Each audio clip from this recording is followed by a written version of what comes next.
Listen then to what the parable of the sower means. When anyone hears the message about the kingdom and does not understand it, the evil one comes and snatches away what was sown in his heart. This is the seed sown along the path. The one who received the seed that fell on rocky places is the man who hears the word and at once receives it with joy. But since he has no root, he lasts only a short time. When trouble or persecution comes because of the word, he quickly falls away.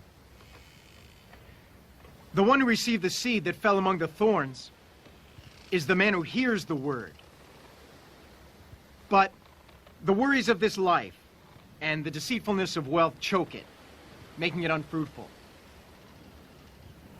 But the one who received the seed that fell on good soil is the man who hears the word and understands it.